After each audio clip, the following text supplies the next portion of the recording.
നിനവയിലേക്കുള്ള ദൂരം. യാബോവിൽ നിന്നുള്ള തർശീഷ് കപ്പലിന്റെ ടിക്കറ്റ് കൌണ്ടറിൽ സാമാന്യം നല്ല തിരക്കായിരുന്നു.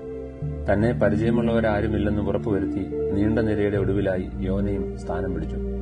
പണം മേടിച്ച് തിരിച്ചും മറിച്ചും നോക്കി വീണ്ടും എണ്ണി ഓരോ യാത്രക്കാരനോടും വിശേഷങ്ങൾ തിരക്കിയൊക്കെയാണ് ഓരോ ടിക്കറ്റും കൌണ്ടറിലിരിക്കുന്ന പ്രായമുള്ള മനുഷ്യൻ കൊടുത്തുകൊണ്ടുവന്നത്.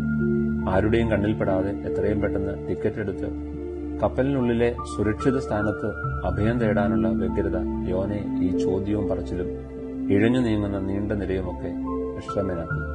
കടുപ്പിച്ച മുഖഭാവത്തോടുള്ള നിൽപ്പ് കണ്ടതുകൊണ്ടായിരിക്കാം മുൻപേ വന്ന യാത്രക്കാരോടുള്ള പതിവ് കുശലാന്വേഷണം യോനയോട് വേണ്ടെന്ന് വെച്ചത്. ഇത് തർശീശിലേക്കുള്ള കപ്പലാണെന്നുള്ള ഓർമ്മപ്പെടുത്തലാണ് നിനവേക്കാണ് ടിക്കറ്റ് ആവശ്യപ്പെട്ടെന്നുള്ള അബദ്ധം താൻ മനസ്സിലാക്കിയത്. വേഗത്തിൽ തർശീശ് എന്ന് തിരുത്തി ടിക്കറ്റും വാങ്ങി അതിവേഗം കപ്പലിലേക്ക് പ്രവേശിച്ചു. എവിടെയെങ്കിലും പോയി ഒന്ന് ഒളിക്കുവാനുള്ള ആഗ്രഹത്തോടെ. അധികം ആരും ഇഷ്ടപ്പെടാത്ത കപ്പലിന്റെ അടിത്തട്ട് തന്നെ കപ്പൽ പ്രമാണിയോട് ചോദിച്ചു വാങ്ങി. 1,20,000 ചെല്ലുവാനും ജനങ്ങളുടെയും മൃഗങ്ങളുടെയും ന്യായവിധിയും മറച്ചുപിടിച്ച് യഹോവയുടെ സന്നിധിയിൽ നിന്ന് ഒളിച്ചോടി കപ്പലിന്റെ അടിത്തട്ടിൽ. ഇത്രയേറെ ബഹളം നടന്നിട്ടും അറിയാതെ എങ്ങനെ ഉറങ്ങുവാൻ കഴിയുന്നു എന്നുള്ള കപ്പൽ പ്രമാണിയുടെ ശകാരമാണ് യോനയെ ഉണർത്തിയത്. ആരുടെയും കണ്ണിൽപ്പെടാതെ അടിത്തട്ടിലെ സ്വസ്ഥതയിൽ നിന്ന് കപ്പലിലെ മുഴുവൻ യാത്രക്കാരുടെയും നടുവിൽ ചോദ്യോത്തരത്തിനായി കാത്തുനിൽക്കുന്നു. തൊഴിൽ, നാട്, ജാതി, എല്ലാ ചോദ്യത്തിന്റെ ഉത്തരം കടലും കരയും ഉണ്ടാക്കിയ സ്വർഗീയ ദൈവമായ യഹോവയുടെ സന്നിധിയിൽ നിന്നുള്ള ഒളിച്ചോട്ടമാണെന്നുള്ള വെളിപ്പെടുത്തൽ കപ്പൽ യാത്രക്കാരെ ഒന്നടങ്കം ഭയചകിതരാക്കി.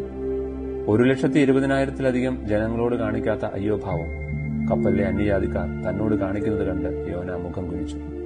തിരഞ്ഞെടുക്കപ്പെട്ടവർ മുൻവിധിയോടെ എല്ലായിടത്തും എല്ലാവരും രക്ഷിക്കപ്പെടണമെന്നുള്ള ദൈവഹൃദയത്തിന്റെ ആർദ്രത മനസ്സിലാക്കാതെ ഉത്തരവാദിത്വത്തിൽ നിന്നും അയക്കപ്പെടുന്ന നിനവയിൽ നിന്നും തർശീശിലേക്ക് കപ്പൽ കയറുമ്പോൾ തന്റെ അനുവാദമുണ്ടായിട്ടുകൂടി തങ്ങൾക്ക് നഷ്ടം വരുത്തുന്ന കപ്പൽ യാത്രക്കാർ.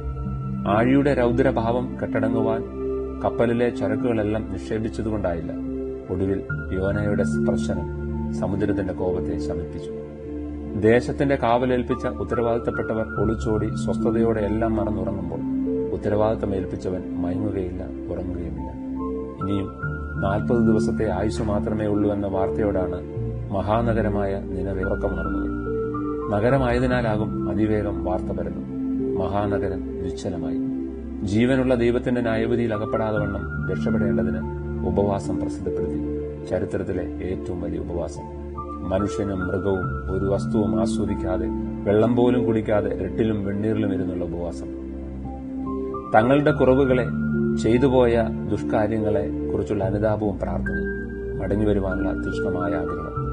മഹാനഗരങ്ങളിൽ ആരും കാണാതെ ചെയ്യുന്ന അകൃത്യങ്ങൾ, ദുഷ്ടവിചാരങ്ങൾ, മ്ലേച്ഛതകൾ, താൽക്കാലിക സുഖങ്ങൾക്കായി ഏകനാഥനും നമ്മുടെ കർത്താവുമായ യേശുക്രിസ്തുവിനെ നിഷേധിക്കുവാൻ മടികാട്ടാത്തവർ, അഗ്നിജ്വാലയ്ക്കൊത്ത കണ്ണുള്ളവന്റെ ദൃഷ്ടിയിൽ നിന്ന് മറയ്ക്കപ്പെടുമെന്ന് വെറുതെ ആശിക്കുന്നു.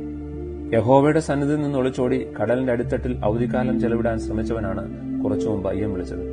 പാതാളത്തിൽ കിടക്ക വിരിച്ചാലും ഉഷസിന്റെ ചിറകിലേറി സമുദ്രത്തിന്റെ അറ്റത്ത് പാർത്താലും ഇരുട്ടുകൊണ്ട് മൂടുവാൻ ശ്രമിച്ചാലും പകലും രാത്രിയും ഒരുപോലെയുള്ളവന്റെ കണ്ണുകളിൽ നിന്ന് ഒളിച്ചോടാമെന്നുള്ള മിഥ്യാധാരണ.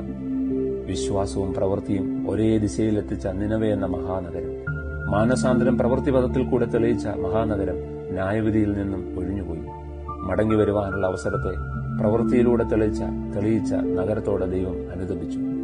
തന്റെ ജോലി വേഗത്തിൽ തീർത്ത് നിനവയുടെ ന്യായവിധി കാണുവാനായി നഗരത്തിൽ നിന്നും സുരക്ഷിത സ്ഥാനം പിടിച്ച യോനയ്ക്ക് ദൈവപ്രവൃത്തിയോടെ യോജിക്കുവാൻ കഴിഞ്ഞില്ല.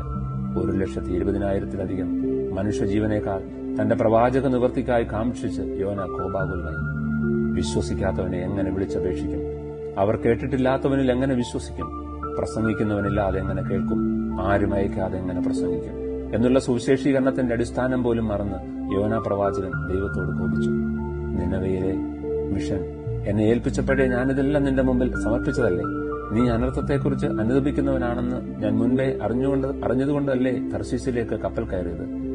വാക്കുകൾക്ക് വിലയില്ലാത്തവനായി, പ്രവചനത്തിന്റെ നിവൃത്തി കാണാത്ത പ്രവാചകനായി ജീവിച്ചിരിക്കുന്നതിനേക്കാൾ മരിക്കുന്നതാണ് എനിക്ക് നല്ലത്. വലങ്കയും ഇടങ്കയും തിരിച്ചറിഞ്ഞുകൂടാത്ത ജനങ്ങളോടുള്ള സൃഷ്ടിതാവിന്റെ അയ്യോഭാവത്തേക്കാൾ മഹാനഗരത്തോടുള്ള കോപത്തെ മരണപര്യന്തം സൂക്ഷിക്കുവാനുള്ള തീരുമാനത്തിൽ നിന്നും പ്രവാചകനെ പിന്തിരിപ്പിക്കുവാൻ ആവണക്കിന്റെയും പുഴുവിന്റെയും അത്യുഷ്ണത്തിന്റെയും കിഴക്കൻ കാറ്റിന്റെയും പഠിപ്പിക്കലുകൾക്ക് സാധ്യമായില്ല. തർശീസ് കപ്പലിലെ യാത്രക്കാരും 1,20,000 മനുഷ്യരുമുള്ള മഹാനഗരമായ നിനവയും തന്റെ പ്രവൃത്തിയിലൂടെ രക്ഷ പ്രാപിച്ചപ്പോൾ ദൈവഹൃദയത്തിന്റെ ആഴങ്ങളെ മനസ്സിലാക്കാത്ത, ന്യായവിധി ഉണ്ടായാലും കുഴപ്പമില്ല, തന്റെ പ്രവചന നിവൃത്തി കാണുവാൻ കൊതിക്കുന്ന യോനയെ പോലുള്ള പ്രവാചകന്മാർ ഈ കാലത്തിലും കുറവല്ല. ചുങ്കക്കാരും വേശ്യമാരും നമുക്ക് മുൻപേ സ്വർഗരാജ്യത്തിൽ പ്രവേശിക്കുമെന്നുള്ള യേശുനാഥന്റെ മുന്നറിയിപ്പ് അന്വർത്ഥമാകുന്നു. നിനവയിലേക്ക് അയക്കുന്ന മിഷണറിമാർ തർശീസിലേക്ക് യാത്രക്കൂലി കൊടുത്ത് കപ്പലുകളിൽ കയറുന്നു. നിനവയിലേക്കുള്ള ദൂരം